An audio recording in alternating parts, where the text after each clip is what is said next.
Good morning, I'm Tips Mahoy and this is ArthIntel Morning Edition. Coming up, U.S. has used virtually all of its long-range precision missiles during Iran war. Reuters, CNBC.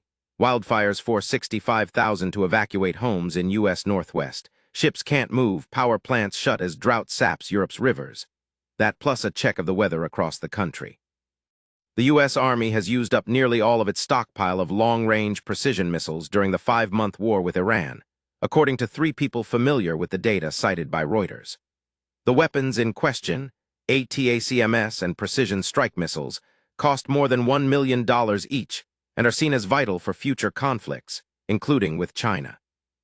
A CSIS report also found about 65% of Patriot interceptors have been used since February, with THAAD interceptor stockpiles down at least 38%. President Trump pushed back on readiness concerns, saying the U.S. has far more munitions than anyone in the world, and that defense companies are producing at record levels. Fire crews in Washington state say more favorable weather is helping them make progress on fire lines near Spokane and Stevens counties, where blazes have burned over 8,000 acres since Saturday with 0% containment. Elsewhere in the state, the situation remains dire. The Sinlahekin fire, sparked by lightning on July 26th, has scorched 85,000 acres and remains completely uncontained, with more than 820 personnel battling the flames. The Little Giant fire northwest of Leavenworth has also burned over 51,000 acres in the Okanogan-Wenatchee National Forest. Punishing European drought is choking major rivers, disrupting shipping and forcing nuclear power plants offline. In Hungary, all but one reactor at the Pax plant, which normally supplies 40% of the country's electricity, has shut down because the Danube can't provide enough cooling water, with river levels there hitting a record low last week. In Romania, the military set off explosives to try to divert water to the Cernavodă plant, where one of 2 reactors is already shut. On the Rhine, water at the Cobb gauge dropped to just 25 centimeters, nearing the 2018 drought record, forcing ships to carry only a fraction of their normal cargo and prompting German steelmaker ThyssenKrupp to cut production in Duisburg.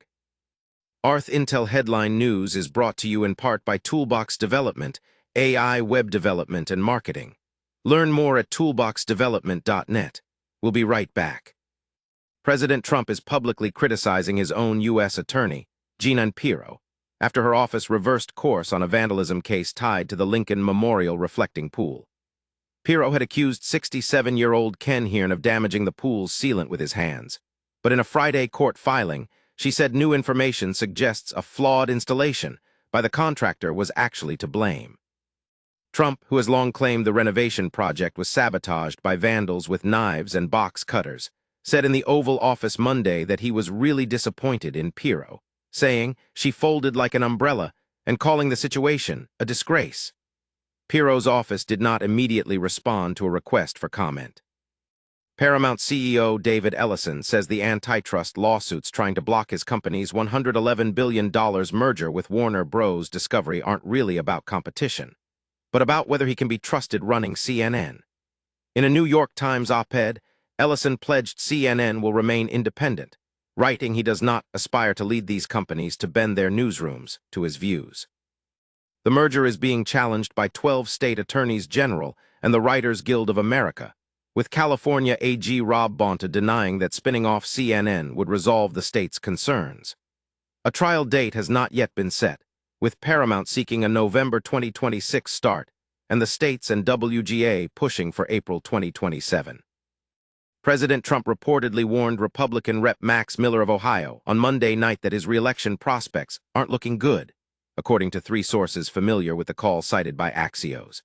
That's despite Trump publicly calling Miller a good person amid domestic abuse allegations from his ex-wife Emily Morno, which Miller denies and is fighting with a defamation lawsuit.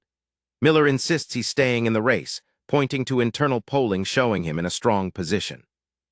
He would need to withdraw by Wednesday to trigger a special election, and former Rep. Jim Renacci has emerged as a potential Republican replacement. President Trump is facing pushback from some of his most loyal allies. His hand-picked U.S. attorney, Jeanine Pirro, dropped vandalism charges tied to damage at Washington's reflecting pool, saying it was actually a botched installation, a reversal Trump publicly blasted, saying she folded like an umbrella.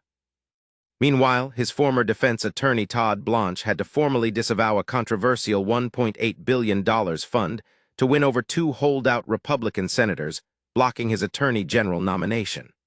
On Iran, Trump accused Tehran of duplicity over stalled talks, though U.S. officials tell CBS News no new negotiations are actually planned.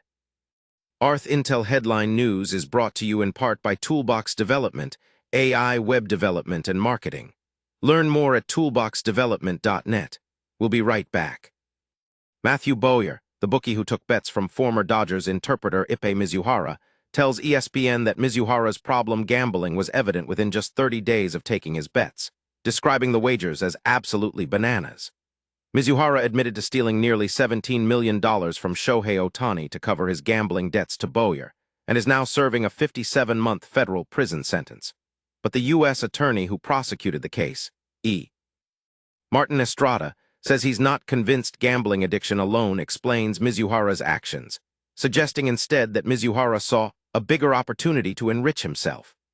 Separately, Nevada casinos have agreed to pay about $34 million in fines after a state investigation found they failed to stop Bowyer from laundering millions of dollars, including Ohtani's money, through their properties. Pittsburgh Steelers players arrived at their lockers this week to find shirts reading, "Tempered," the word new head coach Mike McCarthy has chosen to define his first training camp. McCarthy tells ESPN the theme draws on the city's steel mill heritage, calling for toughness balanced with control. According to McCarthy, his practices are shaped by sports science, including GPS data on players, to regulate intensity and protect against injury. Players say the approach marks a clear shift from Mike Tomlin's era, with less live tackling and no goal line team periods so far, though McCarthy insists the sessions remain physical. Alec Burleson put on a show at Yankee Stadium, blasting 3 two-run home runs, including a shot into the second deck that capped a 7-run 8th inning, as the Cardinals outlasted the Yankees 13-7. St. Louis built a 6-0 lead, but saw it evaporate as New York clawed back to lead 7-6 in the 7th before the Cardinals erupted late, with Nathan Church and Jimmy Crooks also going deep.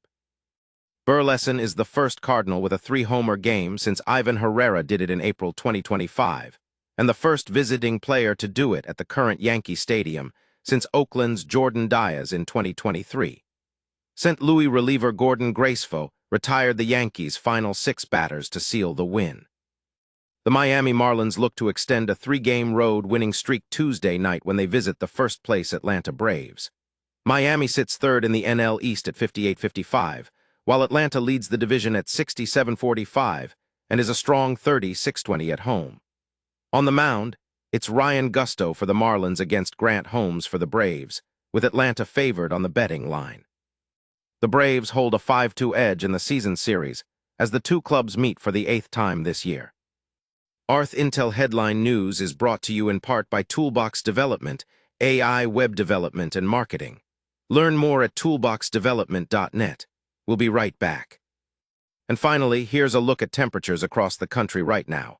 It's hottest in Phoenix at 89 degrees, while Minot, ND, is the coolest spot on the board this morning at 49. That's ArthIntel Morning Edition for now, 11 stories, coast to coast. I'm Tips Mahoy for ArthIntel, signal over noise. If you found this valuable, please like and subscribe, enable notifications for daily updates, and read the complete coverage at arthintel.com.